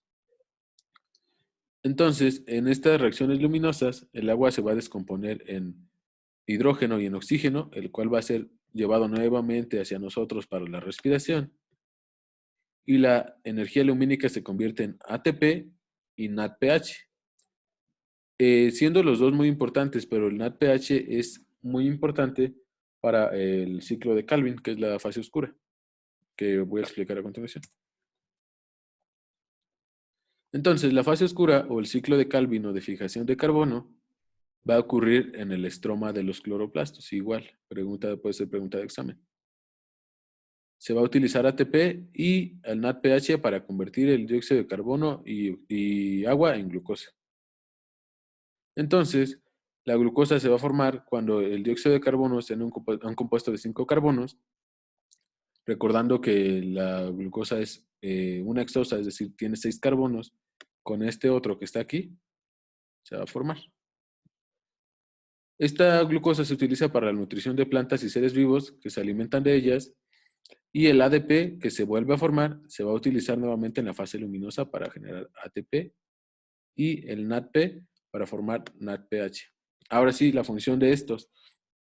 Estos se llaman, cuando tienen hidrógeno, se van a llamar cofactores reducidos, los cuales van a tener la energía necesaria para la producción de glucosa. Y bueno, esto es de manera general la reacción global de la fotosíntesis. Luego la respiración, que es básicamente lo inverso a la fotosíntesis. Se utiliza oxígeno, emitiendo dióxido de carbono. Se oxida la glucosa, produciendo agua. Y liberando ATP. Ok, produciendo más energía. Seguimos. Okay. Bueno, ¿ya se cansaron o me siguen escuchando? Ni les he preguntado. Sí, seguimos escuchando. ¿No tienen alguna duda hasta ahorita? Porque creo que ya salieron 2 o 3. No, es que una amiga no le funciona el internet, pero la fase oscura dijo que ocurría en el estroma. Ajá. Ok, está bien. Ya, gracias. Y bueno, entonces sigo. Ahorita al final van a estar las preguntas y ustedes las van a resolver. Nada más si tienen duda me van a preguntar. Ya Gracias. no faltan muchas diapositivas, creo. Entonces, esta respiración aerobia va a ocurrir en 3 fases. Una glucólisis que va a ocurrir en el citoplasma, que igual fue pregunta de examen para mí. El ciclo de Krebs que ocurre en la matriz mitocondrial. Y la cadena respiratoria que ocurre en las crestas mitocondriales. Algo curioso de esta respiración aerobia es que la glucólisis puede ocurrir en ausencia de oxígeno, es decir, puede ser anaerobia. Y bueno, aquí está el mecanismo general. La glucosa, la verdad no les van a preguntar todo el mecanismo de la glucólisis. Ni siquiera cuando yo sé que van a quedar en la facultad, ni siquiera en bioquímica nos la piden. Entonces, solo de manera general, se tienen que aprender que esta glucosa se va a degradar en 2 moléculas de ácido pirúvico o piruvato, 4 hidrógenos y energía. Y como les decía, no necesita de oxígeno, es decir, puede ser incluso anaerobia. ¿Ok? Y aquí está la reacción global.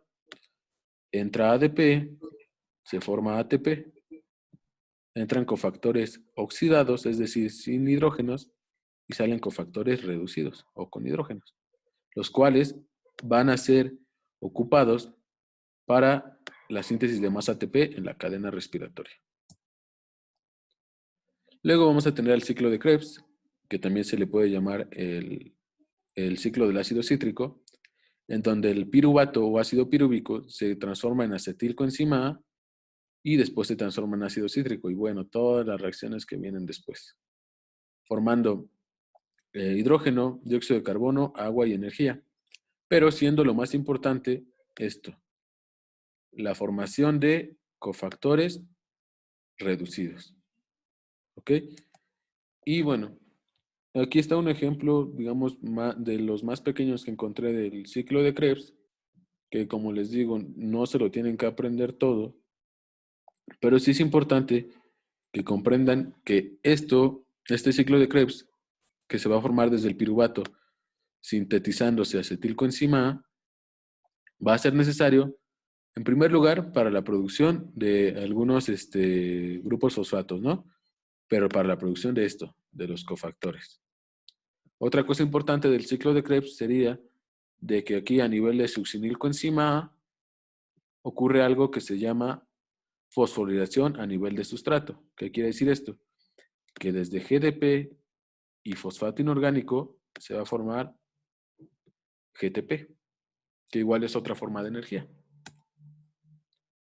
Por último, en cuanto a la respiración aerobia, vamos a tener la cadena respiratoria de transporte de electrones, en donde se van a utilizar lo que les he mencionado ya varias veces, los productos de Krebs, es decir, los cofactores reducidos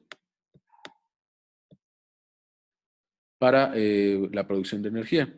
Se van a ir transportando estos electrones por los complejos 1, 2 y 3 y va a ser aerobio porque el aceptor de estos electrones va a ser el oxígeno, que se va a combinar con dos hidrógenos o hidrogeniones para formar una molécula de agua. Y este movimiento va a facilitar la producción de la energía necesaria para fosforilar del ADP a ATP. En total, en la respiración se generan de 36 a 38 ATPs. Esto depende en función de algo que se llaman, que no se lo tienen que aprender, pero que se llaman lanzaderas. Se van a producir 2 en glucólisis, 2 en ciclo de Krebs y 34 en la cadena respiratoria. O sea, este es el total. Y eso sí se los pueden preguntar. La respiración anaerobia, que va a ser de dos tipos. Tras la glucólisis, cuando se producen 2 ATP y no hay oxígeno, se puede producir fermentación láctica o ácida, produciendo 2 ATPs más. Entonces, para la fermentación láctica o fermentación ácida, el piruvato se vuelve ácido láctico por una enzima que se llama lactato deshidrogenasa. Y esto, bueno, es importante a nivel empresarial, a nivel pues sí, de utilidad, porque es el mecanismo mediante el cual se producen leche, yogur, queso y crema. Además de que algunas células van a producir ácido láctico cuando el oxígeno es escaso. Tal es el caso, por ejemplo, de que ustedes van corriendo, ¿no? No están acostumbrados a correr y llega un momento en donde se cansan. ¿Y qué pasa el otro día? Les duele todo, ¿no? Eso es por la formación del ácido láctico.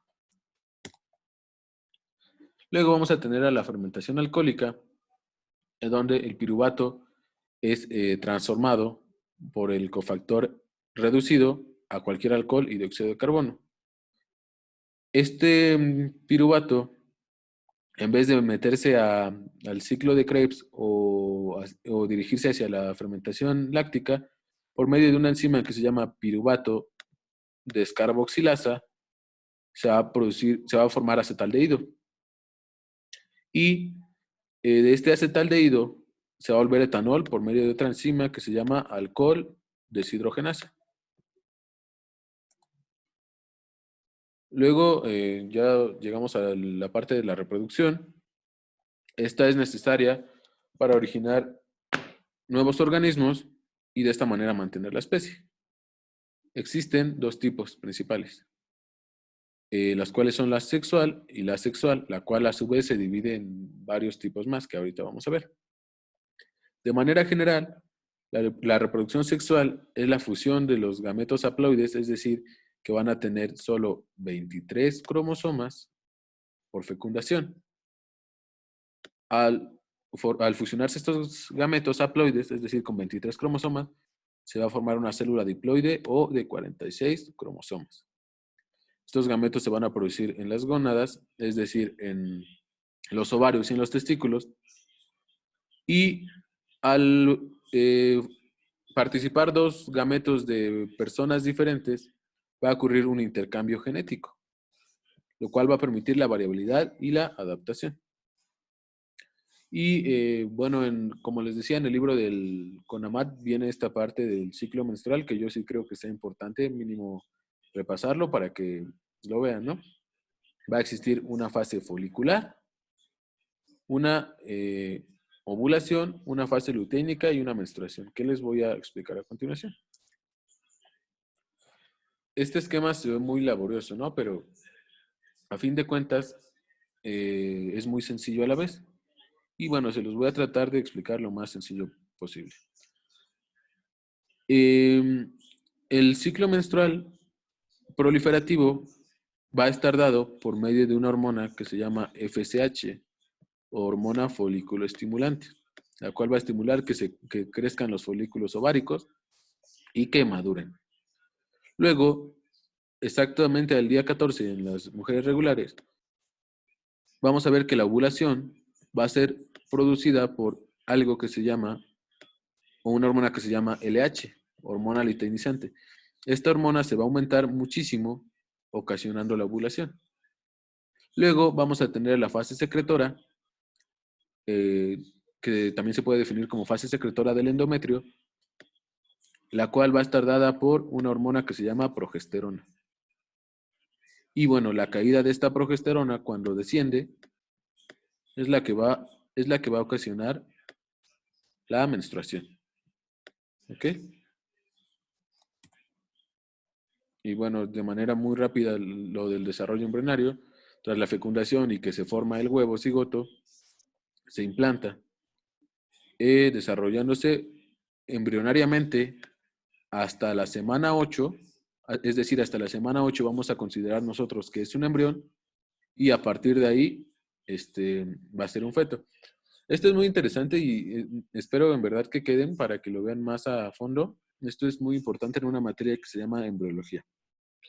Luego se va a segmentar formando primero del cigoto, del huevito fecundado, una mórula que va a tener aspecto de moras, que cuando forma un hueco al interior se va a pasar a llamar blástula o blastocisto, el cual se va a implantar. En la gastrulación o en los libros de medicina, lo que se conoce como la formación del disco germinativo trilaminar, se va a dividir entonces ese blastocisto en ectodermo, mesodermo y endodermo, los cuales son útiles para la formación de los diferentes tejidos. De manera general vamos a ver que en el ectodermo se van a formar la piel, sobre todo la epidermis, el cabello, los órganos de los sentidos y el sistema nervioso central. En el mesodermo se va a formar todo lo que tenga que ver con tejido conectivo, no sé si ya sepan qué es eso, que es músculos, huesos, sistema circulatorio, gonadas y riñones. Y el endodermo, que de manera general se va a encargar de la formación del sistema respiratorio y del sistema digestivo. Este sistema digestivo que a su vez va a contener al hígado, que va a contener a la tiroides o a la paratiroides, que aunque no son, digamos, no están conectados directamente como el estómago o el intestino, son importantes por las sustancias que producen. Ok, los métodos anticonceptivos que la gran mayoría, bueno, todos más bien reducen el riesgo de embarazo, pero solo algunos el riesgo de transmisión de enfermedades de transmisión sexual.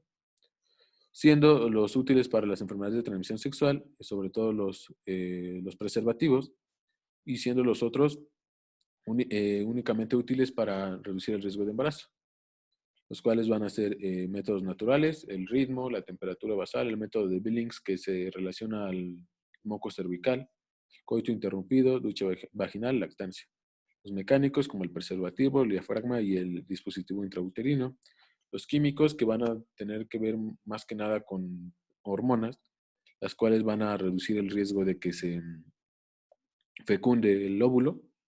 Y los quirúrgicos, la salpingoclasia en el caso de las mujeres, que es el ligado de las trompas de falopio, y la vasectomía en el caso de los hombres, que es el ligado del conducto deferente. Luego vamos a tener la reproducción asexual, la cual no va a tener unión de gametos y va a tener un solo progenitor.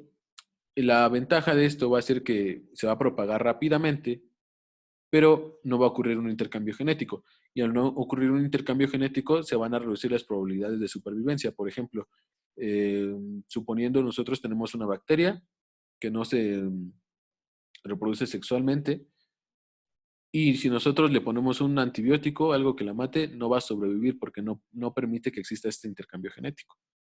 Tenemos a la fisión binaria, que es la división de un organismo en dos células hijas del mismo tamaño. La gemación, que es cuando algo crece dentro del mismo organismo y después se separa. La esporulación, que es cuando se liberan esporas, sobre todo en situaciones difíciles de supervivencia para hongos, musgos y helechos. La reproducción vegetativa, que es cuando se trasplantan pequeñas plantitas, y la fragmentación o la división múltiple, que es cuando un organismo literalmente se rompe en dos o más fragmentos. ¿Tienen alguna duda hasta aquí? ¿Quieren que siga o lo dejo para la próxima sesión?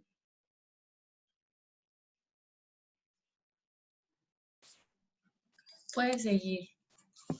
Ok. Ya es la última parte del día de hoy, la genética y herencia. Pero pues la verdad es que es lo más interesante, es el futuro de la medicina. Bueno, empezamos. La genética es la rama de la biología que estudia los fenómenos relacionados con la herencia. Es decir, todo lo que se puede presentar a nivel de un organismo. Es decir, eh, lo que podemos ver, por ejemplo. Por ponerles un ejemplo, tendríamos en este caso el color de ojos, es algo que se puede heredar.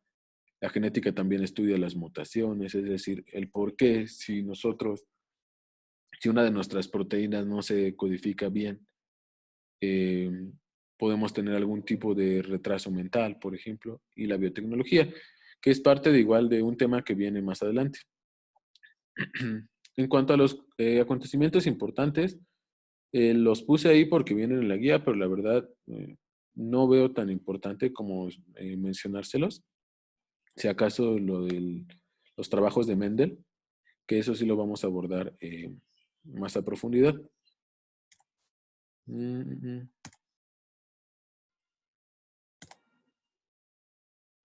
Ah, y también esto, lo de que James Watson y Francis Crick publicaron su modelo de DNA.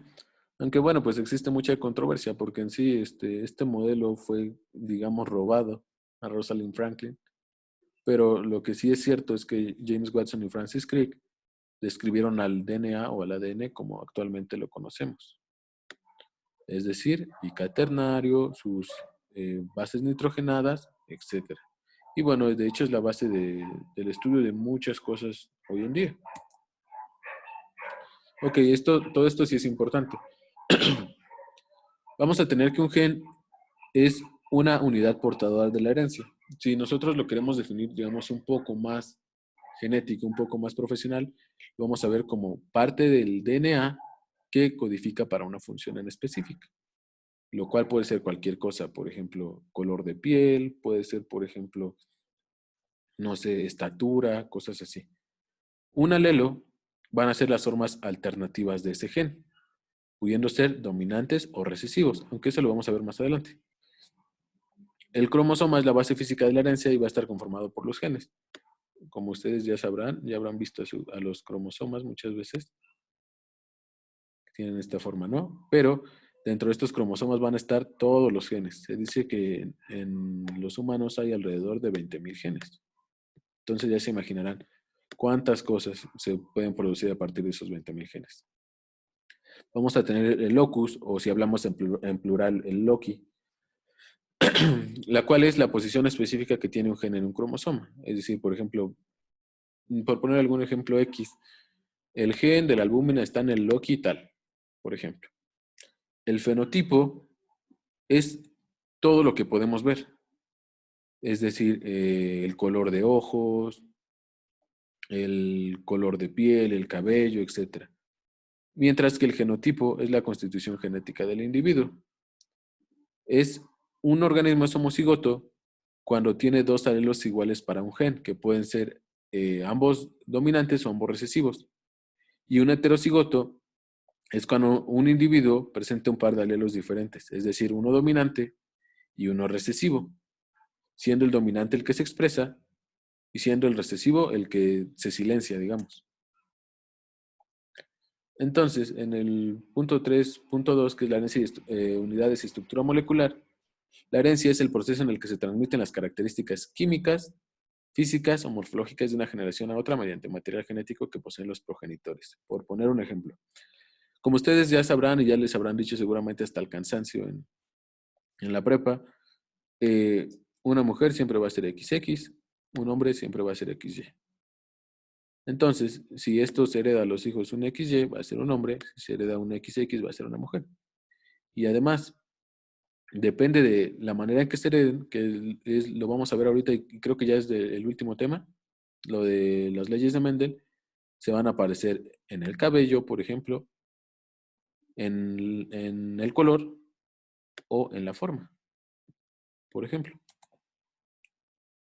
Estos genes son la unidad física básica de la herencia y cada uno de estos va a contener la información necesaria para transmitir los caracteres a la descendencia.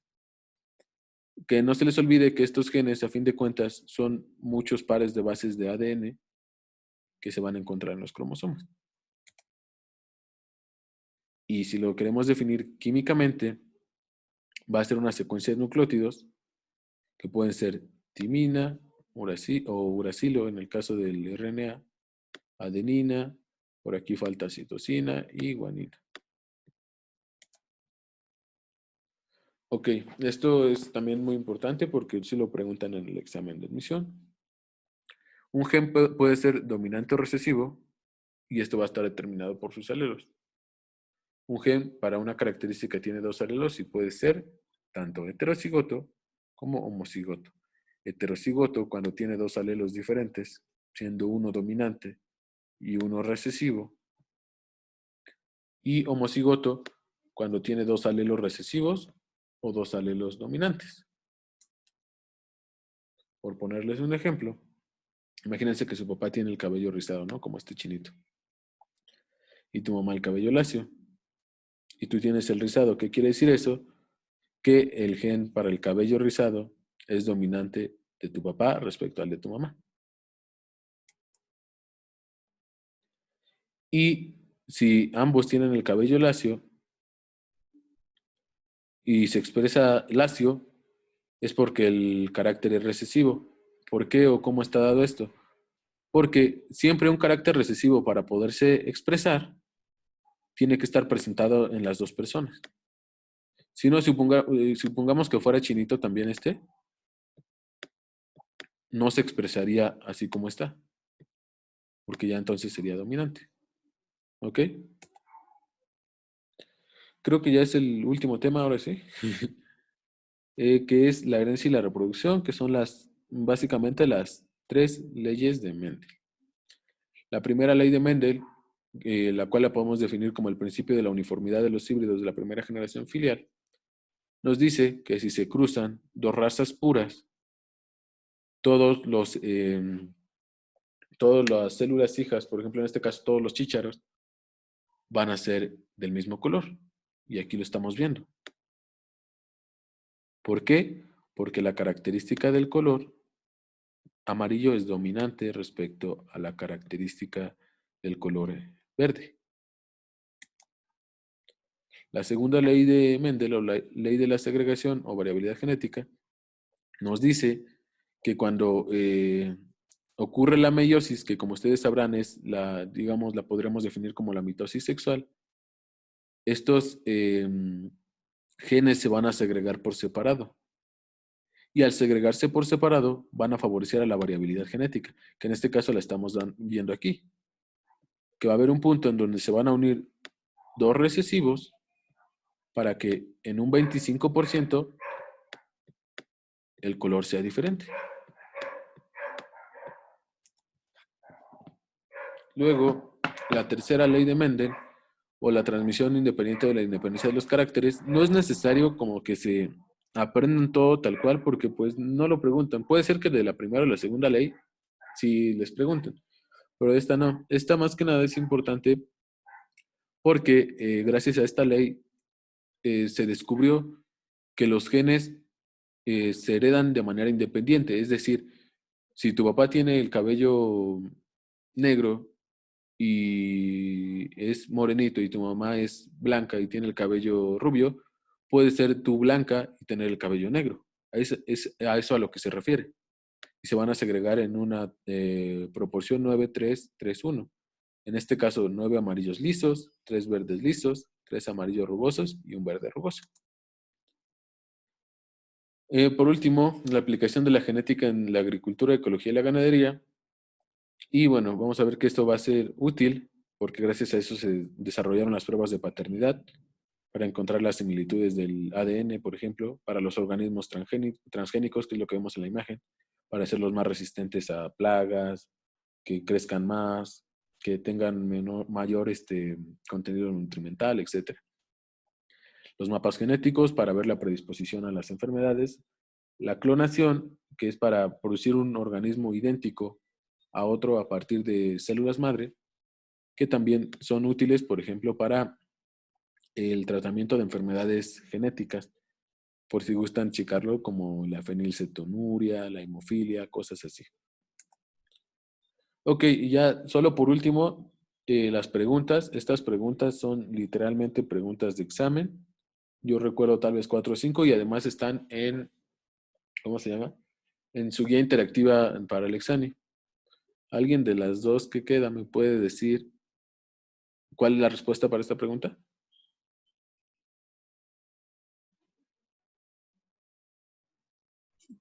Creo que es Schwann. Schwann Ajá. estableció que todas las células, que todos los organismos están conformados por una o más células. Robert Hooke descubrió la célula, o sea, la denominó como celdillas. Leeuwenhoek fue el primero que las observó, pero Virchow fue el que dijo que toda célula proviene de otra. Y que no se les olvide, en el principio, pueden buscarlo así, lo voy a escribir mejor, omnicélula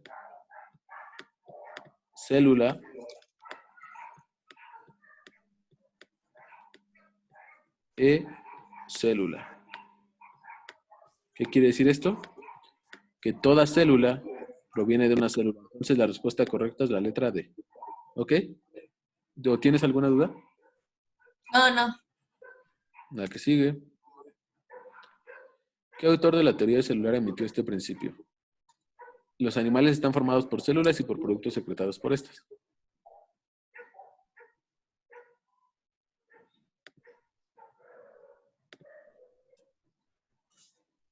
¿No la sabes? ¿O no la sabe alguien? No. Ahora sí es la que tú dijiste. No. Lo que te decía de que todas las células están formadas, todos los animales están formados por células. Theodore Schwann. Y como les digo que estas, puede ser que no les pregunten exactamente lo mismo, pero estas son preguntas de exámenes pasados, entonces pues más o menos así está el nivel de las preguntas. Y de hecho creo que él también fue el primero que supo que había núcleos en una célula, ¿no? No, él fue el que describió la nucleína, déjame recuerdo cuál es, aquí estaba.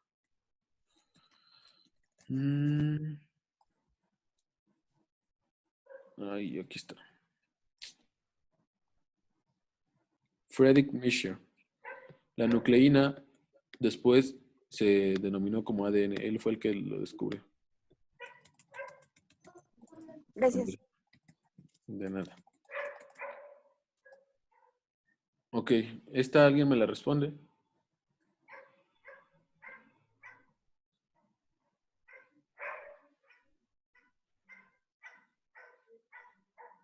¿No? A ver. Lo que les dije al principio, de que la membrana plasmática está conformada por fosfatos hidrófilos y grasas hidrófobas. Aquí vemos los canales de transporte que igual les expliqué. Entonces estamos hablando de membrana plasmática. Un centriolo no puede ser porque un centriolo es algo muy diferente. Es algo que se va a encargar, por ejemplo, aquí tenemos nuestra célula en proliferación, ¿no? El centriolo va a aparecer y va a permitir la división en dos células hijas. O sea, no tiene mucho que ver aquí. Y los ribosomas tampoco, porque esos son útiles para la síntesis de proteínas y si no lo veríamos como en forma de retículo, ¿no? Que es en donde están, en los retículos sarcoplásmicos, citoplasmáticos. Ok, esta pregunta creo que es la quinta, faltan 4.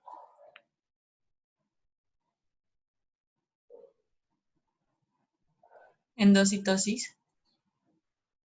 Fíjate que pudiera ser endocitosis, porque la fagocitosis es un tipo de endocitosis. Pero como les expliqué hace rato, si tú tienes una bacteria aquí que está ahí como que molestándote, haciéndote que te enfermes, y tú tienes un macrófago, sí lo va a endocitar, pero la respuesta correcta es fagocitosis. Fago de que se lo está comiendo, es decir, se va a meter y lo va a degradar por los lisosomas y los peroxisomas. Está bien tu razonamiento, pero en este caso, al hablarse de digestión de microorganismos externos, es fagocitosis. Mm, ¿Ok? ok.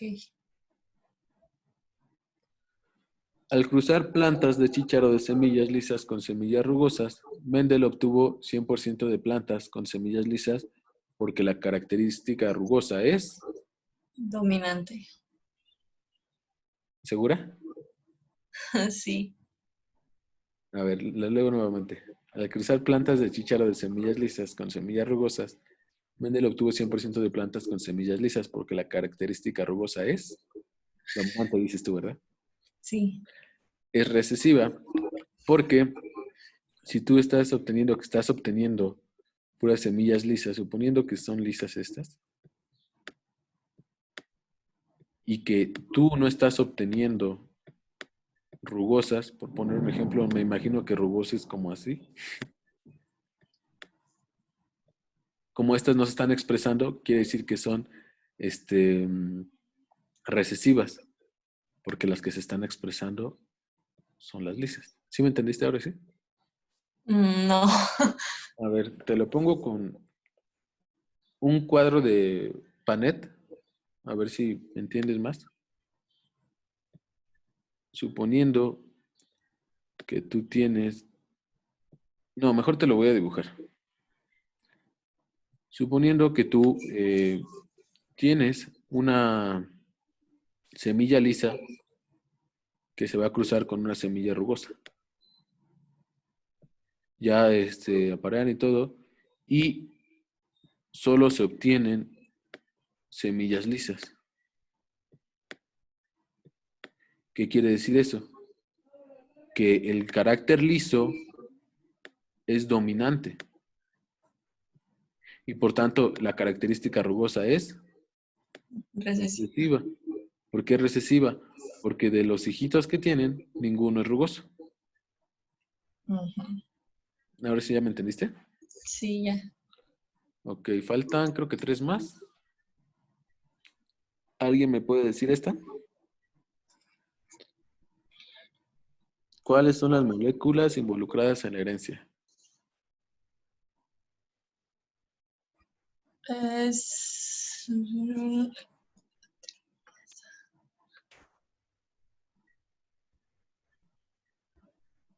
Estoy entre la La D. D, Ajá, entre la D.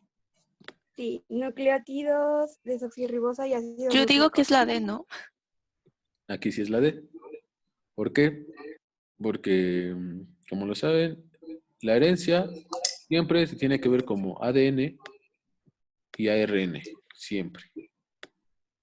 Y este ADN va a contener ácidos nucleicos, en este caso va a contener desoxirribosa, recordando que el ARN también contiene una pentosa, pero en este caso es la ribosa, y ambos tienen nucleótidos. El ADN tiene adenina, timina, citosina, guanina, y el ARN tiene adenina, uracilo, citosina, guanina. Ok, en este caso están bien. ¿Alguien me ayuda con esta?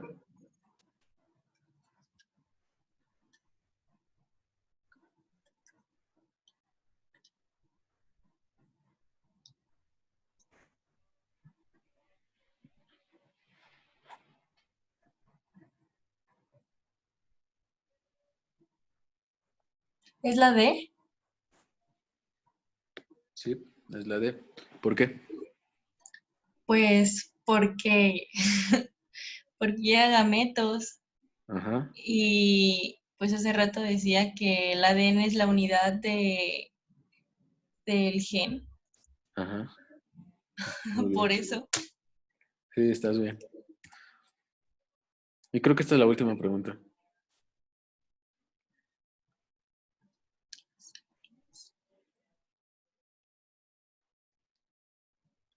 ¿Quién me ayuda? Es la A, ¿Por qué? pues porque las procariontas creo que decía que fueron las primeras en ser descubiertas, me parecía. Ajá. Y porque pro significantes. Ajá. Ujú. Pro igual a antes, que no se les olvide. De hecho, esta pregunta yo recuerdo que a mí me la preguntaron tal cual, ¿eh? Entonces, pues sí, muy bien. Ah, no, falta una más.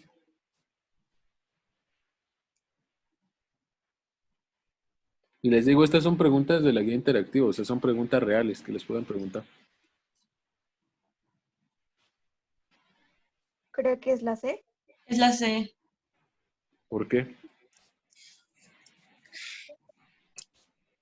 Ustedes, si quieren ser doctoras, eh, un consejo que les puedo dar es que primero, obviamente, que ya después que lo pasen, porque lo van a pasar, es que no solo respondan la respuesta correcta, sino que digan el por qué.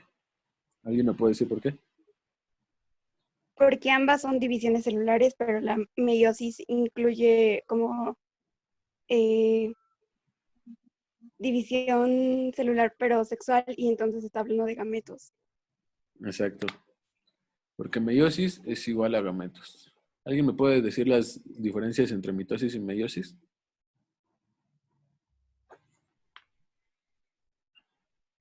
Me parece que la meiosis puede, por ejemplo, si se daña alguna parte, como que puede reponerla, curarla, por así decirlo, reconstruirla.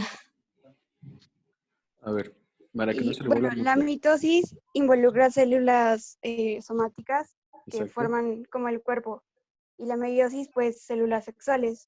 Y aparte la mitosis pues es un proceso muy corto y la meiosis es uno muy largo. Ujú. Y ¿En qué se divide la mitosis? la, ¿En qué se divide la meiosis? es metafase, anafase, telofase, no. ¿En orden? Profase, Es profase, metafase, anafase y telofase, anafase, ¿no? ajá. ¿Qué pasa en cada una? En la profase, los cromosomas se vuelven más visibles, ¿no? Ujú. Se condensan, se dice. Luego, Ajá, se condensan. en la metafase, En la metafase, los cromosomas se acomodan en el uso cromático, ¿no? también. Ajá, anafase. La anafase, ¿no? Ya sería. La anafase es ya cuando se empiezan a separar y telofase es cuando La se... anafase se separan. Ajá, se Es la separan. separación y el telofase se reintegran y aparece el nucleolo, ¿no? Exactamente. Y en el caso de la meiosis es lo mismo, pero pasa dos veces. Sí, En fase meiosis 1, 1 y meiosis 2. exacto. Fase 1, metafase 1, anafase 1, telofase 1. Ya cuando lleven embriología y todo eso van a ver que la profase se divide en diploteno, paquiteno, cigoteno y no sé qué más. Pero ahorita con lo que están diciendo está bien. La única característica que les faltó mencionar es que sí, la mitosis es solo en las células somáticas, pero si hablas de células somáticas, automáticamente hablas de células diploides, es decir, que tienen 46 cromosomas. Hablando del humano, claro. Y la meiosis produce células haploides. ¿Qué quiere decir? De 23 cromosomas.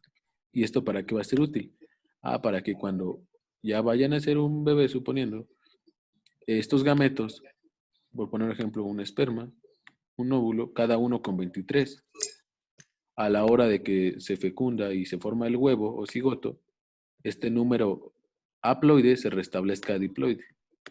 Si nosotros tenemos un cromosoma de más y un cromosoma de menos, estamos enfermísimos.